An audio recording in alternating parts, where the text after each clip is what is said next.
કેમ છો વિદ્યાર્થી મિત્રો? તો આજે આપણે જોઈશું મુગલ સામ્રાજ્ય.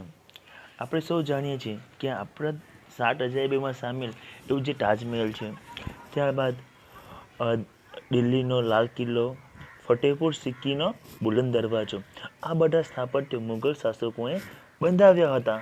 અવારનવાર આપણે આ જે સ્થાપત્યો છે એને ઘણી વાર તમે નામ સાંભળ્યું હશે, જેવી રીતે તાજમહેલ છે, બુલંદ દરવાજા છે, દિલ્હીનો જે લાલ કિલ્લો છે, આવા ઘણા વાર તમે આવા નામ સાંભળ્યા હશો. પરંતુ એ કોણે બંધાવ્યા હતા એ તમે કોઈ વાર વિચાર્યું છે? તો આજે આપણે એની જ વાત કરવાની છે. એ મુગલ શાસકોએ બંધાવ્યા હતા. મુગલ શાસનની સ્થાપના પહેલાં સલ્તનત યુગ શાસન કરતું હતું. તો દિલ્હીમાં કોનું હતું? આપણે પહેલાં જોયું કે પહેલાંના પાઠમાં સલ્તનત યુગ હતું. તો એના પછી મુગલ સામ્રાજ્ય આવે છે. ઉપરાંત કેટલાક રાજપૂતો રાજ્ય પણ હતા. તો સલ્તનત કાળમાં ઘણા બધા રાજપૂતો રાજાઓ પણ અલગ અલગ રાજ્યમાં હતા. ત્યારબાદ જે આપણો પહેલો ટોપિક છે મુગલ સલ્તનતની સ્થાપના. તો ભારતમાં મુગલ સલ્તનતની સ્થાપના કઈ રીતના થઈ એની આપણે વાત કરીએ તો ભારતમાં મુગલ સામ્રાજ્યની સ્થાપના ઈસવીસન 1526માં થઈ. કોણે કરી? તો બાબરે કરી હતી. ક્યારે? તો 1526માં. અને કોણે? તો બાબરે કરી હતી. તેનું મૂળ નામ શું હતું? ઝહીરુદ્દીન મુહમ્મદ બાબર હતું. શું નામ હતું? ઝહીરુદ્દીન મુહમ્મદ બાબર. બાબર અને ઇબ્રાહિમ લોદી વચ્ચે પાણીપતનું યુદ્ધ થયું. ક્યારે થયું હતું? તો 20 એપ્રિલ 1526માં, જેને પાણીપતના પ્રથમ યુદ્ધ તરીકે પણ ઓળખવામાં આવે છે. બાબરે આ યુદ્ધમાં તોપનો ઉપયોગ કર્યો. શું કર્યો? તો તોપનો ઉપયોગ કર્યો. કોની સામે? તો ઇબ્રાહિમ લોદીની સામે. અને કોને હરાવ્યો? તો ઇબ્રાહિમ લોદીને હરાવ્યો પાણીપતના પ્રથમ યુદ્ધમાં. અને ભારતમાં મુગલ સામ્રાજ્યની શું થાય છે? શરૂઆત થાય છે. ત્યારબાદ આપણે જોઈશું, જેઓ કહેવાય ને કે મુગલ શાસકો થઈ ગયા એમના વિશે જોઈશું અવારનવાર. તો મુગલ શાસકોમાં બાબર, હુમાયુ, અકબર, જહાંગીર, શાહજહાં અને ઔરંગઝેબનો સમાવેશ થાય છે. આ એક ક્રમમાં નામો આપ્યા છે આપણને. તો પહેલા બાબર છે. તો બાબર વિશે જોઈએ. તો બાબર વિશે આપણે વાત કરી ત્યારે તો ઈસવીસન ક્યારથી શરૂઆત કરી હતી? 1526માં અને 1530 સુધી. તો આપણે બાબરની વાત કરીએ તો બાબર એક કુશગ્ર બુદ્ધિવાળો અને શક્તિશાળી યોદ્ધા હતો. એ બુદ્ધિથી તેજ અને યોદ્ધા પર એમાં તાકાત પણ હતી અને બુદ્ધિ પણ હતી. એવો સંગમ આપણને ઘણી ઓછું જોવું મળે. તો એક એવો એ સુલતાન હતો કે જેમાં બુદ્ધિ પણ હતી અને શક્તિ પણ હતી. તે ફારસી અને અરબી ભાષાનો શું હતો? જાણકાર હતો. એને ફારસી પણ આવડતી હતી અને અરબી ભાષા પર તે બોલતો હતો. તેવી જ રીતના તે પ્રકૃતિ પ્રેમી અને લેખક હતો. પ્રકૃતિ પ્રેમી હતો. જે પ્રકૃતિને એટલે કે જે આપણે જંગલો છે, પર્વતો છે, જે નદી તળાવો છે એની તે સાર સંભાળ રહેતો હતો. એટલે પ્રકૃતિ પ્રેમી હતો. એને પસંદ હતું. સાથે સાથે એ એક લેખક પણ હતો. ત્યારે તેની આત્મકથા શું નામ આપ્યું છે આપણને? તુજુક એ બાબરી. એટલે લોકો એને કયા નામથી ઓળખે છે? બાબર નામમાં. એનું મૂળ નામ શું છે? તુજુક એ બાબરી લખી હતી. જે કે વિશ્વ ખ્યાતિની પ્રસિદ્ધ કૃતિ છે. તેને કહેવાય વિશ્વના ઘણા બધા દેશોમાં પસંદ કરવામાં આવે છે. ત્યારબાદ આપણે બીજા શાસકની વાત કરીએ તો હુમાયુ, બાબરનો પુત્ર. એમની વાત કરીએ તો ઈસવીસન 1530થી ઈસવીસન 1540 સુધી. અને ત્યારબાદ ઈસવીસન 1555 અને ઈસવીસન 1556. આમ કેવી રીતના હશે? બે અલગ અલગ સમય આપ્યો છે આપણને. તો આપણે એમાં જોઈશું. તો હુમાયુનું ઈસવીસન 1530માં દિલ્હીની ગાદી પર બેઠો. હુમાયુનો અર્થ નસીબદાર થાય છે. હુમાયુ જે નામ છે એના નામનો મતલબ શું થાય છે? નસીબદાર. એવો એ નામનો મતલબ થાય છે. પરંતુ એને જીવનમાં અનેક મુશ્કેલીઓનો શું કર્યો? સામનો કરવો પડ્યો. તેને ગુજરાતમાં સુલતાન બહાદુર શાહ અને બિહારના શક્તિશાળી શાસક શેરશાહ સાથે યુદ્ધ થયા. એનો નામનો મતલબ થાય છે નસીબદાર. પરંતુ એણે ઘણી બધી મુશ્કેલીઓનો સામનો કર્યો. તો કહેવાય ને કે ગુજરાતના જે સુલતાન હતા બહાદુર શાહ અને બિહારના શક્તિશાળી શહેનશાહ એવા શેરશાહ સૂરી સાથે એના યુદ્ધ થાય છે 1540માં. અને કનોજના યુદ્ધમાં શેરશાહે હુમાયુને હરાવી તેને ભારતની બહાર હાંકી કાઢ્યો. તો શેરશાહ સૂરી સાથેના યુદ્ધમાં એની હાર થાય છે. ક્યારે? તો 1540માં. અને ક્યાં થયું હતું? તો કનોજના યુદ્ધમાં એની હાર થાય છે અને એને ભારતમાંથી હાંકી કાઢવામાં આવે છે. ત્યારબાદ હુમાયુ બાદશાહમાંથી બેરોજગાર થઈ ગયો. તેઓ ભારતનો એની પાસે શાસન હતું, એને કાઢી મૂક્યો એટલે બેરોજગાર બની જાય છે અને એ ભારતથી તે ક્યાં જાય છે? ઈરાન ચાલ્યો ગયો. પરંતુ થોડા જ વર્ષોને બાદ ફરીથી ભારત પર શું એ ચઢી આવ્યો અને ઈરાનના શહેનશાહની મદદથી, ઈરાનના જે રાજા હોય છે એમની મદદથી ઈસવીસન 1545માં તેણે કાબુલ અને કંદહાર જીતી લીધા. તેમજ ઈસવીસન 1555માં ભારત પર પુનઃ પોતાની સત્તાની સ્થાપના કરી. તે કહેવાય ને કે એને ભારતમાંથી કાઢી મૂકવામાં આવ્યો, છતાં તે પાછો આવે છે. કોની મદદથી? તો જે ઈરાનના શહેનશાહ છે એની મદદ લે છે અને ભારત માટે પાછો પુનઃ રાજા બને છે. હુમાયુ તેના પિતાની જેમ જ વાંચન લેખનનો શોખીન હતો. તેને વાંચન લખનમાં ખૂબ રસ હતો. તેણે દિલ્હી પાસે દીનપનાહ નગર વસાવ્યું હતું, જે દિલ્હીની નજીક છે, અને દીનપનાહ નગર વસાવ્યું હતું. અને સાંજના પ્રાર્થનાનો સમય થતાં વાંચનાલયમાંથી ઝડપથી પગથિયાં ઉતરતા પડી જવાથી તેનું અવસાન થયું હતું. તો કહેવાય ને કે એવા રાજા હતા, તે વાંચનાલયમાં જાય છે અને ઝડપથી પગથિયાં ઉતરવા જતાં એ પડી જાય છે અને ત્યાં જ એમનું અવસાન થઈ જાય છે. ત્યારબાદ પહેલાં આપણા બાબર વિશે જોયું, ત્યારબાદ એમના પુત્ર હુમાયુ અને ત્યારબાદ શેરશાહ સૂરી. તો જે આપણો વચ્ચેનો સમય જોયો હતો, શેરશાહ સૂરી હુમાયુને હરાવે છે અને શાસન કરે છે. તે ક્યારે?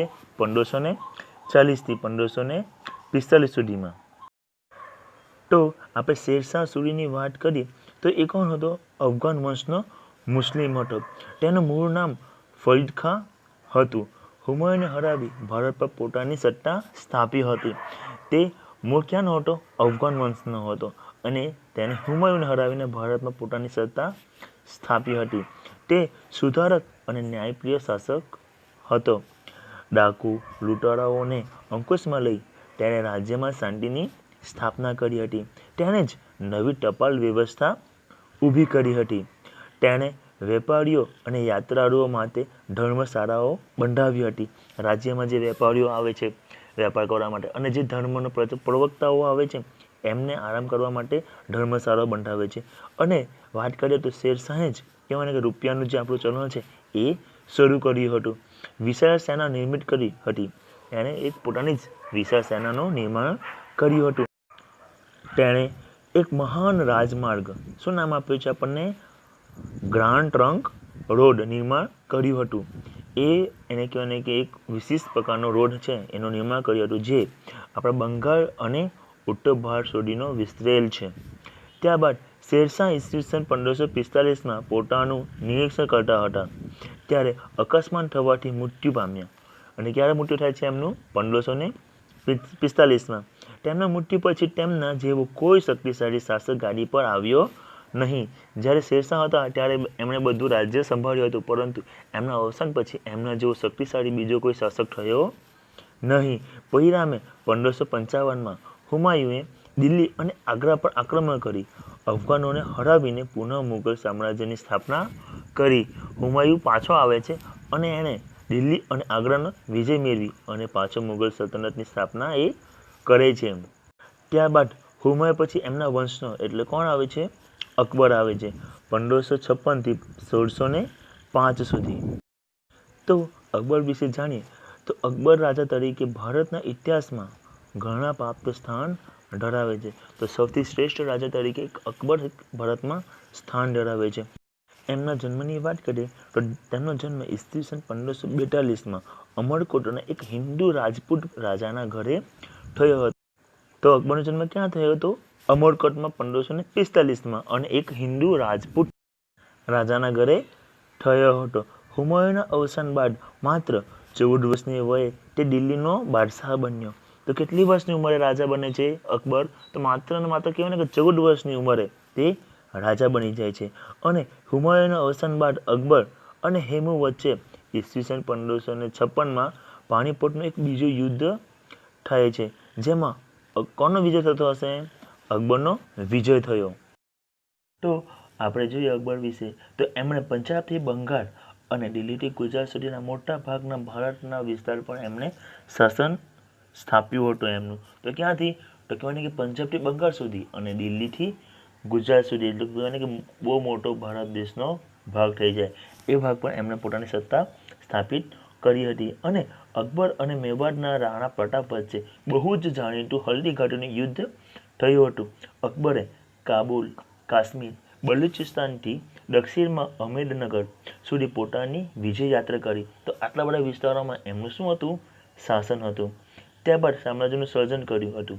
અકબરે ફતેહપુર સિક્રીને પોતાની શું બનાવી? રાજધાની બનાવી. જે ફતેહપુર સિક્રી છે ત્યાં એ પોતાની રાજધાની બનાવે છે અને ત્યાંથી પોતાનું સર્વે કામકાજ કરે છે અને ત્યાં મોટા મોટા ભવનનું નિર્માણ પણ એ કરાવે છે.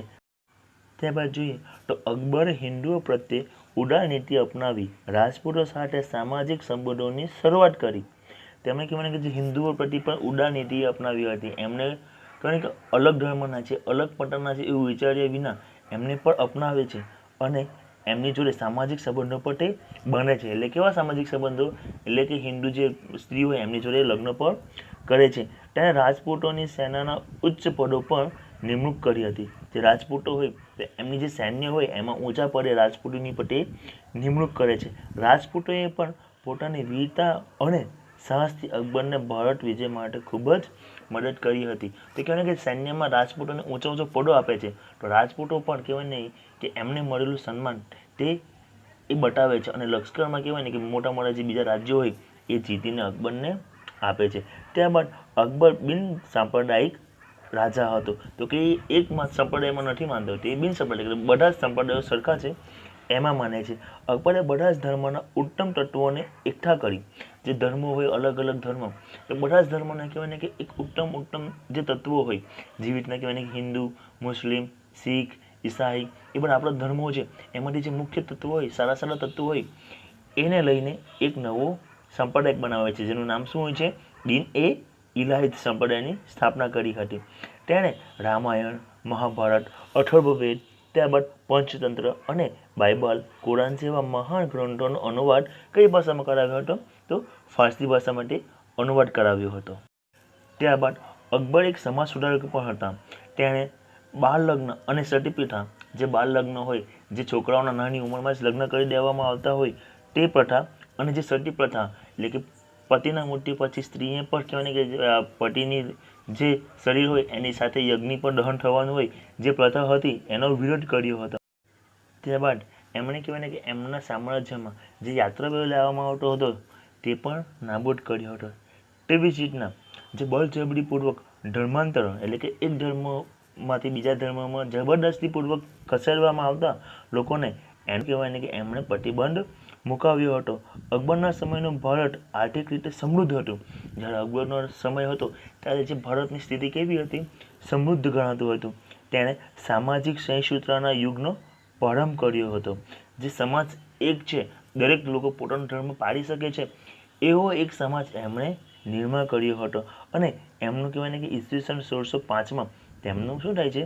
અવસાન થયું. ત્યારે મોટા ભાગનું ભારત મુગલ સામ્રાજ્યમાં સમાવિષ્ટ હતું. જ્યારે એમનું અવસાન થાય છે ત્યારે મોટાભાગના જે ભારતના રાજ્યો હતા તે કયા હતા? તો મુગલ સામ્રાજ્યમાં સમાવિષ્ટ થઈ ગયા હતા.